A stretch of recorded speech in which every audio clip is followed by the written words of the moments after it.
If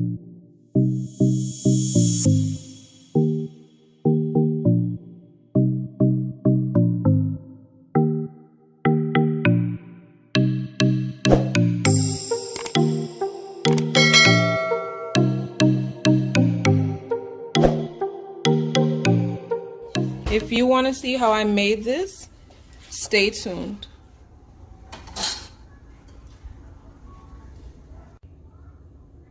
Hello everyone, today we're going to work on making some griot. It doesn't take too much in order to make this. The preparation is very simple. So before I start anything, I'm just going to pour a little bit of vinegar into the bottom of my bowl. Put that to the side. Then I'm going to just cut my lime. It looks like a lemon, but it actually is a lime. It's just kind of on the yellow side. I'm going to squeeze this into the water as well, or into the mixture as well.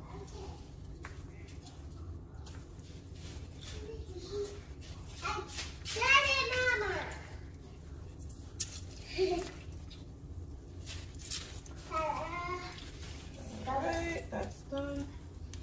Put that to the side. Then I'm going to pour some salt into the mixture. So it's vinegar, lime juice, and some salt.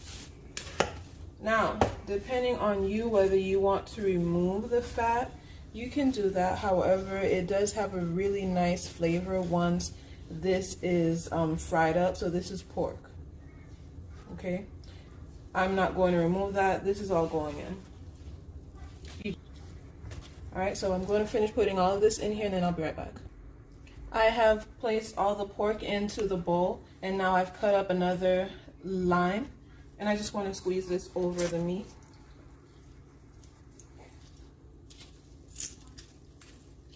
Okay, and I just turn this inside out and you pick up your meats and you just scrub your meat with it. After you've scrubbed as much as you would like, then from there you want to let this sit in this mixture for an hour or more. And then you're going to go ahead and boil some water. Once it's hot, you're going to pour it over it and rinse it off. Although I've already stirred this in with my hands, I still want to go in with a little bit more salt on the top just to make sure that all of it gets coated.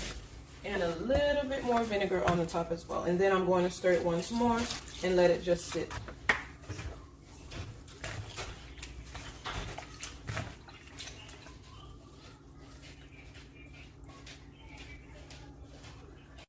The lemon, vinegar, and salt has been strained out of the meat, as you can see here. Now I'm going to get my boiling hot water very carefully.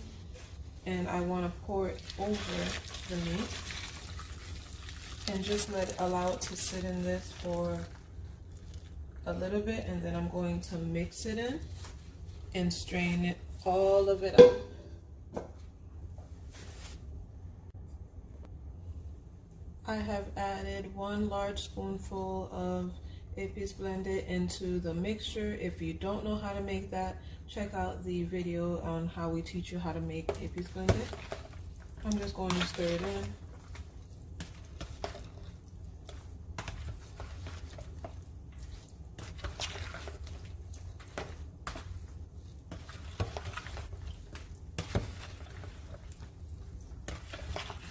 And I really want to allow this to soak up all the flavor from the Epis blended and a little bit of the seasoning that I'm going to add in here.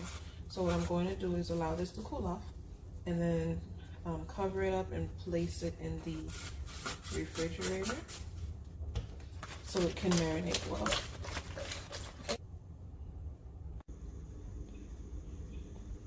The meat has marinated overnight, so now we are going to add water and other ingredients in there in order to let it boil and cook before we go ahead and fry it. Let's get started with adding our ingredients. The first thing you want to do is get the bowl that the meat was marinating in, add a little bit of water, swirl it in the bowl, and you pour that into your pot. And then you want to get approximately 2 cups of water, and you start pouring it into your pot.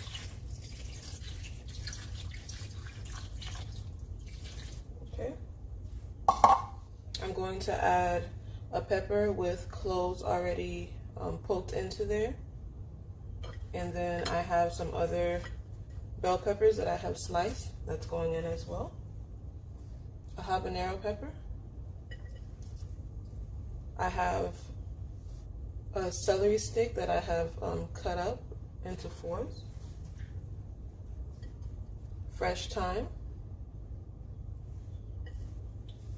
Parsley, I have tied it up into a bunch. And last but not least, some Goya seasoning. Just sprinkle that over the top of the meat. Now that you have done that, your meat is ready to boil. Just place the lid on the pot and turn on your stove. Allow it to boil for 30+ minutes, and in between you want to check it, taste it for flavor to see if you need to add salt or anything else in there so that it can have the taste that you want it to have. The meat is going to be served with fried plantains. So my plantains have been soaking in salt water. The oil is hot, so I've been placing the plantains inside of the oil so that they can fry. I'm going to allow it to fry for 6 to 8 minutes. I'm back. I've removed all of the plantains from the hot oil. They have fried the first time around. And now I have the pez. Call this in Creole pez. This is used to press the plantains and give them that flat shape. After I press it in here, I'm going to give it a salt bath and place a few of them at a time in the rack and then dip them. You don't want to over load this because then they won't come out crispy. Alright, so here I go. It's hot, so be careful. Okay, put it here. Press it lightly. There you go, flat shape. Okay. Dip it in the water and just place it in there. And repeat that process over and over. I'm gonna do this off camera. This is how much I place in the frying rack or frying basket before I place it into the fryer. Like I said, don't put too much in there just so it has room to fry properly. Okay, you're about to put these in. Be careful. Place it in there. Cover it up.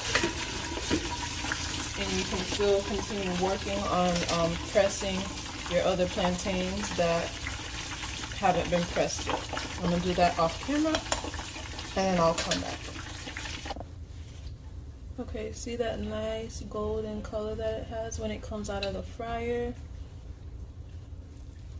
And this is the inside of it. Okay.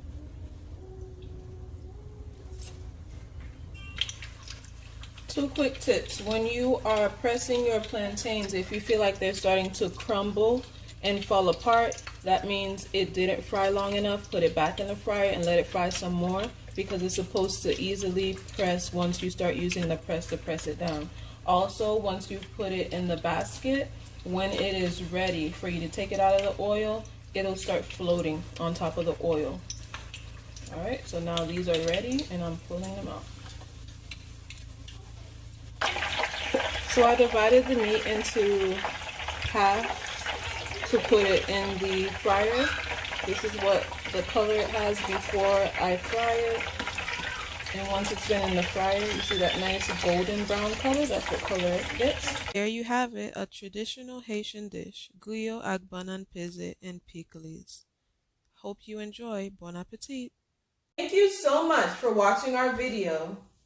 Share with your family and friends, and Bye, Miss Santa. Have a good day. Bye.